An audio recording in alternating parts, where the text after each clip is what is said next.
So in honour of me turning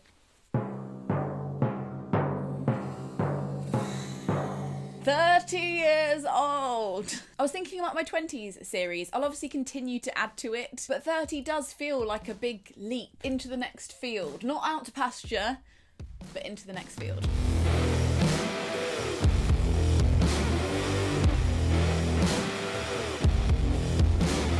I think when I entered my 29th year, dread was definitely what I felt about this birthday, but actually as I'm approaching it, I'm feeling more excited. And also, like, it's, you know, and humans need excuses. We can't just do things rationally. It's a great excuse to change things up, to question what I'm doing, to really be like, so that was a decade. What can I do in the next one? Because I feel like you have 2 decades before you turn 20, right? But you're not really, like, I mean, the beginning of the first one, you're not even really aware of your own first name. Then you're kind of free to develop, but you're not really free to choose your own routine or the direction of your life before the age of 10. And then you go into, like, early teens when you're kind of a bit of a dick. Late teens, when you're more of a crying dick. The ages of 20 to 30 were really my first clear run at being a human on my own and working that out, which makes a reflection of some of my choices during those years easier to stomach. But it's a new decade. I've got a whole decade to fill with whatever I want, really, within reason. And I think it's interesting as well because I'm somebody who, it would seem to me, and I'd love to hear from anyone who thinks they know me better than I know me, that I'm not going to fill this next decade with what other people usually fill them with children, with marriage,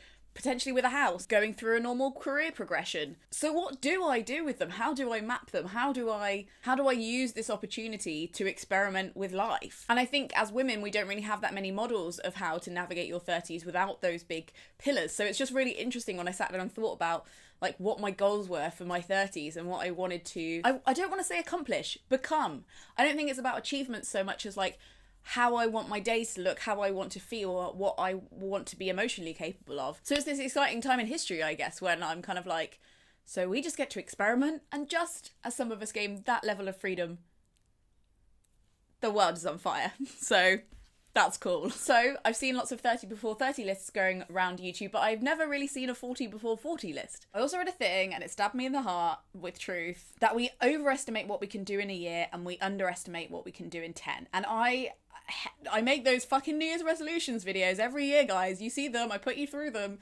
and at the end of the year I'm like, lol, I did 2 of those things. It feels really addictive and exciting to make lists of goals, and it's so deliciously tempting to think that you'll be able to do something in a year, but mostly, and I found that from trying to write my novel, it's not possible. This long term. Things take habit building and time and growth, and things get in the way. But 10 years, if I make incremental, small percentage changes, things could happen. Mind blown. TLDR, Lena can't picture her 30s, so she made a list. I never made a 30 before 30 list when I was 20, and if I had, I probably wouldn't have accomplished anything on it. So I'm very aware that this list exists in a metafictional space where I'm trying to write my own life while living it and then rewriting it because I knew nothing at the beginning of writing the novel. Do you get me? So I was listening to the guy who invented bullet journals be interviewed on a podcast, and he was talking about... so millennial. And he was talking about seeing his goals more as lighthouses. The lighthouse isn't the thing that the ship is heading towards necessarily, but but the ship knows that land is in that general direction. So it heads for the lighthouse in the hopes of seeing the land. So I'm allowed to break all of these from the outset. It was interesting to go through and think about what I actually wanted, and also that tension between personal goals and how that fits into the wider world. Because, you know, I could achieve 40 incredible personal individualistic goals, but if the planet is on fire, there won't be anywhere to gloat. I should also mention, if there's anything on this list that you would like me to make a video about doing or track my progress publicly with, let me know in the comments below, because I'm so up for that and I'd be very interested to see which ones you are actually interested in. Without further ado, number 1, live away from London for a chunk of time, just to see. Chunk is purposefully ambiguous, but it is something I would like to experiment with, because I've spent all of my time since graduating university in London. I don't really know what it's like to be an adult anywhere else. And don't get me wrong, being an adult in London is, I mean, bank breaking, but it's just something I think about sometimes. Low baller for the second one. Judge a prize, literary or otherwise. I really care about books, and I feel really passionately about book prizes, and I always watch for what's out. I'm not always able to comment on them publicly because I work for publishers that have books on the list, so I can't always. So it's not like pragmatically always possible or wise for me to voice those opinions publicly online, but I'd like to in the future. And also I'd love to see the process behind a prize as well, and those discussions. It would be like the best book club of all time to read books with other judges, would it not? And an excuse to just constantly read for a few months. What's not to like? Anyway, aim high. Number 3, design and orchestrate a walking tour. You have heard of the chicken shop connoisseur. I am the walking tour connoisseur. When I go on a walking tour, it's what I imagine other people experience by bullet journaling or meditating. I'm completely in this other world. I'm getting my bearings in the real world while listening to history and being like not surrounded by anybody else I know and just being this autonomous being wandering around listening to a wise person. I don't know. Why don't people make more of a big deal of how great walking tours are? Anyway, I would like to write one and lead it, even if it's just once and it's just my friends and I strong arm them for my birthday or something. I would high key love to do that, especially because it's literally the third thing I thought of when I thought of tasks I want to do in my 30s, which is really funny. Make an item of clothing from scratch that I would actually wear. I've been watching a lot of girls on YouTube who make clothes, and I'm not saying that it doesn't look incredibly hard, but it doesn't look undoable. That also intersects with my goals for like planet stuff, where I'm like, we should probably learn to alter and make our clothes good and fix our clothes. Come on, Lena. Number 5, genuinely sort out my work-life balance, at least for a while, just to prove I can do it. I'm aware that I'm somebody who perpetually pushes themselves into situations where I don't have a good work-life balance, and that's because I love my work. As somebody who notoriously doesn't sleep as much as I should, I keep being recommended the book Why We Sleep, and I should read it and then realise that if I don't sleep, I will die, and then get that work-life balance, even if just for a while. So this one's an interesting one that I didn't know was like inside me until I was writing. Develop a close bond with a child so I can give back in some way. I won't share their names, but I've also listed various people in my life that I think will have children. As prospective people I can steal these children from. So I really genuinely don't want my own children, but I think it'd be cool to like be a cool auntie I had these people in my life that weren't my parents who guided and encouraged and joked with me in a really meaningful way, and probably like put my life on a slightly different course. Like every time it was a bit like So I would 100% like to be the 4 hours at a time planning a treasure hunt kind of anti-friend to a child, and not just like a one-off, like consistently in their life. Act in an Amdram play again. There isn't a week that goes by that I don't miss doing theatre. I did theatre a lot as a child. Enjoy these photos. I trained on like an official course to apply to drama school, got hit back 3 times, and then was just like too immature and wounded to try again. Ended up at university, fell in love with books, blah blah blah blah blah, off into the sunset. However, I miss amateur dramatics all the time, and I don't really see a reason why I'm not doing it, and I need to get that work-life balance, so I think I can do that again. Go to one of the small isles off Britain. I've never been to one of them. Jersey or Orkney or the Shetlands, something like that. I've just never been. Why? And again, that contributes to not always thinking about going a far distance on holiday. I want to like get excited about places that I could visit by boat. Actually break up with fast fashion. Now that will be a video. Don't worry, we'll get there. You saw my no buy challenge videos. You know that it's a journey I'm on. I would like to crack that fucking egg. Smash that nut. Do that. It's like a bad boyfriend. Just keep going back to it. Anyway, regularly check my boobs. My boyfriend works at a breast cancer charity. I should do this. There is really no reason that I'm not doing that. I need to like learn the proper technique and then put it in my diary every week and just do it. It's important, especially as I get older. Read all the books by an author besides Maureen McFarlane or Stephanie Meyer or Suzanne Collins. They're literally, I was thinking about the other day, they're the only 3 writers, obviously apart from all the writers that have only written 1 book. They are the only writers to date, and I'm a bookworm, that I've read all the books from. It's a fear of running out of the books of your favourite author. Like, I'm like, to hell with the fact that I'm going to read all the Jane Austens all at once. I've got the rest of my life to live. I need to save that shit. She's dead. But there's like other contemporary authors that I'd like to read from as well. So my 2 suggestions for myself were either Meg Wolitzer, I've read The Female Persuasion and The Wife, and I've fucking loved them both, so why aren't I reading more Meg Wolitzer, I'm not sure. Or Margaret Atwood, again, who I've read several books from, but by no means the whole collection, and that would definitely be more of a feat. But it's 10 years. I can do that in 10 years. Go on a proper cook outdoors camping holiday again, not at a festival. So I camp every year when I go to Greenbelt Festival. A large majority of my family holidays growing up were camping, or at least caravanning. And it's connected to this thing of not fetishizing the idea of going on these expensive, like, long haul flight holidays. Like, I love camping. Craig does not love camping so much, so I need to find somebody else to do that with.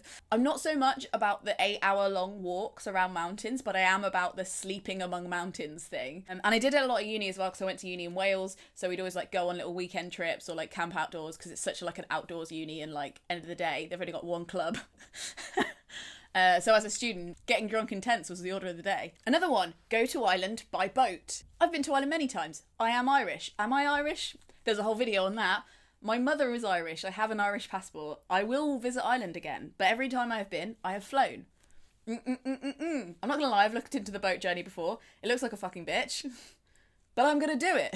And then I'm gonna demand that it's not so much of a fucking bitch. Go in a hot air balloon. This has been my dream ever since reading The Wizard of Oz, even though that didn't end well. Wear a petticoat under my clothes, and ironically, I haven't worn a petticoat under my clothes since my prom. I'm obsessed with old musicals, I love vintage fashion, I wore a petticoat for my prom, and it's probably the happiest I've ever been in a piece of clothing. I'm in my 30s. I'm allowed to wear the fashion that makes me happy. And if that means wearing a petticoat under my clothes, I should do it. That would make me so happy. Why haven't I done it? This one won't come as a surprise. Get a book published. Just one. In my head 3 years ago, I was like, I'm going to write a book in a year and then I'll get that published and then I'll just become a writer and I can just write all the time. 3 years in, still trying to finish that book. 100,000 words in. And I've been writing other stuff and experimenting and trying to write plays. I'd just like to finish one thing and have it traditionally published. Have like a physical object that's like, I made this, I birthed it. Da! And write for fun still. Even if I manage to find a way to get paid to write, I still want to make time to write for fun. Here's the contentious one. Guys, don't come for me. Become a vegan, or at least a low dairy vegetarian. I will make videos on this, but I have to promise that you don't come for me. Until the beginning of January, I was a staunch meat eater. Then I read this book, and I've been thinking about it a lot, and I've been acting on it a little bit, but I'm very nervous to talk about it on the internet, because it seems like the vegan artsies are quite strict. So, from what I've been told by everybody, the vegan artsies will come for me if I try to do it and then do it wrong. So, that's interesting, and maybe a journey I'll go on privately or publicly, depending on how I feel in the future. Go on a canal boat holiday. I'm obsessed with canal boats. I used to want to live on a canal boat before I fell in love with a 6'3" man and realised how expensive mooring fees are. But I'd love to go on a canal boat holiday and just live that life just for a week. Make a proper record of my parents' lives. Written, scrapbook, or audible. I think that one's self-explanatory, but I think it's an interesting thing that I'm thinking that is something that you might think about in your 30s that you wouldn't have thought about in your 20s. Like watching your parents retire, questioning how much you really know about their life before you arrived, and how much you've actually stored in your head, and how much you might forget if you don't write down, and how important that'll probably be to you one day. Grow your own food and eat it. Even once. Again, a personal achievement goal, but also connected to my wider beliefs. I've written a note to myself though that's quite funny. This involves getting a garden. Good luck. That London renting life. Learn to use a safety razor, better for the environment and my wallet. But I am scared of chopping my own leg off. Go on a proper, formally organised writing retreat. Whenever I hear people talk about having gone on them, they sound heavenly. I would much rather do that than fly to Ibiza. Not something I'll be able to save up money for within a year, but maybe something I'll be able to put aside a little bit of money for over 5 years. Learn a monologue or long poem off by heart. I used to have to memorise lots of scripts and passages when I was like an aspiring drama school attendee, but I haven't done that in years, and I knew that I never really understood passages or writing until I memorised it, and then like there's loads of stuff that came out at me that I hadn't realised about the writing before. And also I've been rereading Horace and Craig recently and realising that what if all the books aren't there? Will anybody remember what was in them? Grow a strong, lasting relationship with Craig. Craig is my boyfriend, he's been on the channel before. If you are a Gumption Club member, you'll know that we have a secret podcast that we release every 2 weeks. It's just me and him chatting. It's by far the best and healthiest and greatest relationship I've ever had in my life. And if I fuck it up, I'm going to be really angry at myself. So the actual whole note is, grow a long-lasting relationship with Craig, or, in brackets, you better have a really fucking good reason for not. In my best, threatening handwriting. Rescue and keep an animal. I grew up with a dog. I miss having dogs around. Please, universe, let me have a really massive, sloppy dog. Learn 5 recipes from memory. Sounds doable, but didn't achieve that in my 20s. So let's see if my 30s bring that wisdom to me. Earn a living from being creative. I'm definitely on the path to that. And really, when I summarise all my different childhood goals, That was really the core of it, if you boil it down. So I think that's one that won't change during my 30s and I'd like to achieve. Set up and understand an independent pension. I originally wrote set up a pension, and then I added and understand the pension that you have bought, because I know that's something that I won't do, and an independent pension. So for a lot of the jobs in my 20s, I've been given a pension. I don't know where they are. They all sit in different places. Apparently you have to like fill out a lot of forms to consolidate them into one pension, because I've moved jobs like pretty much every couple of years or every year during my 20s. And if I want to be freelance, I'm going to have to set up my own pension, which is daunting beyond belief and makes me feel a little sick, which is why it's on the list. Okay, this is another one. Learn to take a decent self-portrait of yourself on DSLR. Not a selfie, a portrait. The way I see myself. So lots of people have taken pictures of me. That's nice. I've never seen a picture of me that I think accurately, completely reflects how I feel about myself. As women, self-portraiture is radical, and I think it'd be a really cool skill to experiment with and see if I can do. Get more tattoos, get them out as much as you can, and enjoy them. So I've been getting more tattoos recently. It's very exciting. I have consistently loved tattoos throughout my 20s, but wasn't always brave enough to get them because I was worried that I'd change my mind.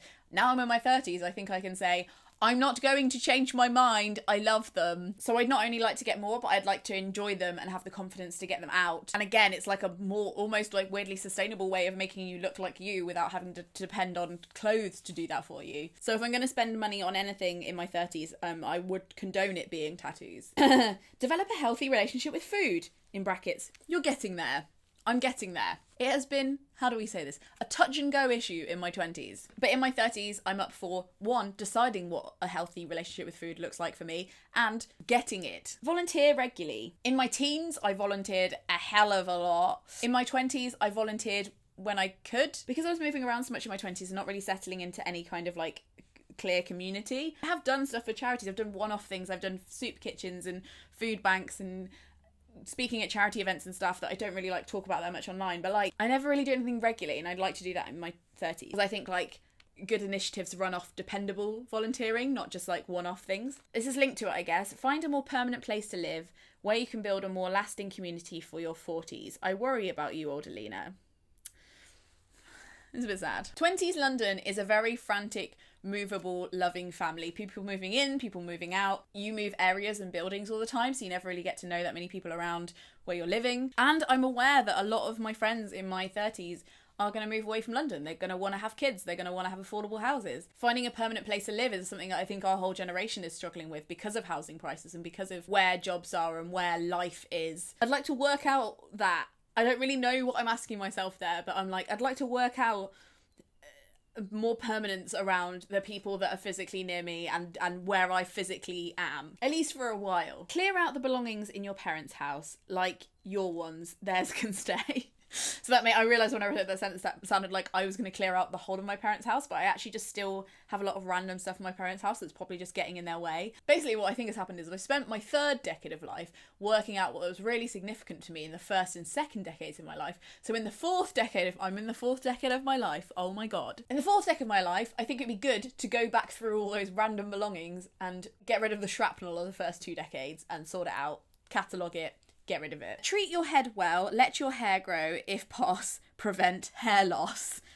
I'm a poet and I didn't know it. Lots of massages, less stress, no dying, exclamation mark, exclamation mark, exclamation mark. Get a hair care routine. I feel very strongly about this apparently. I have PCOS, and one of the symptoms of PCOS is male pattern baldness, so the risk of losing hair around here. You might have noticed in my videos over various years it has thinned. Not a fan of that for me. Would like to prevent that if possible. Have stopped dyeing my hair. Very sad about that. But I want to work out ways to keep it going. Come on. Refocus what you love to do around keeping books alive and keeping the planet alive. So I've realised they're like the 2 big causes in my life. The things that when I get really worked up about, it makes me feel like I would give my life for. Keeping books alive and keeping the planet alive. So when I think about everything I'm doing and every decision I'm making, I want to make those 2 things key in my head. How can I make this more about books and getting people excited and involved in books? How do I make it so it doesn't harm and does help the planet radically. At this point in my 30s, I don't want to get distracted by all the other things. Obviously, I want to care about all of the causes in a nuanced way and wrap it up into those things, but when I think about the two things that I'm like easily distracted from and yet are the most important to me, those are the two things that come up. Arguably, the third one might be just like general empathy. Like, I'm always really interested in reading about other people's experiences and improving my own empathy, and talking about radical empathy with other people, how we treat each other. But I think that does link to both books and the planet. So build a substantial emergency fund that will give you autonomy and stop you being controlled by anyone. I think that's self-explanatory, but if you ever heard about the fuck off fund, I'll leave some links below. But I think it's good to have like a bit of money that has no other purpose, that is just there as your emergency money in case the unforeseeable happens. You never know. Not to be morbid, but like, you never know when a loved one is going to fall sick. You never know when a loved one is going to die. You never know when your house is going to get flooded or burnt down. You never know when you're going to need to leave a situation or you feel unsafe in any way. It's a thing that keeps me up at night. Having a safe, humble, conservative, with a small c fund, but something that would tide me over a big immediate emergency, is important to me. Okay, so maybe I clickbaited you into this video, who can say, but that's actually 39 points. I don't have a 40th. I've been thinking about it for like a week, and it's almost like I kind of don't want to finish the list for some weird psychological reason. But if any of you are in your 30s, or if you're in your 20s and thinking about your 30s, let me know if you have any of your own goals below. Maybe I'll get inspired by one of those to make my own last goal, because I've still got 8 more weeks until I turn 30, and I want to make this list as good as it can be. And as I said, the reason I started doing this exercise is because I struggle to picture my 30s, what my 30s will look like, what I will be like in my 30s. I just can't picture it. So I need your help. I will see you in the comments below. Thank you so much for watching this video. You can get 200 unlisted videos, that secret podcast with my boyfriend that I talked about, and access to the Gumption Club podcast, which is my podcast that I will be releasing later, but is actually, I think, about 7 episodes are already available on the Gumption Club. It's my Patreon group. You can join for as little as $1 per thing, and I will leave the link in the description if you are interested in looking into that. Do come over and follow me on Instagram if you want to see me in between videos, but I am uploading videos. Oh my god, I think I'm going to say it. I'm ready. It's my 30s. I'm going to commit to a schedule, even though I've secretly been doing one for most of the time. I upload every Saturday evening, and I'll see you on my next one. Frog Snug out.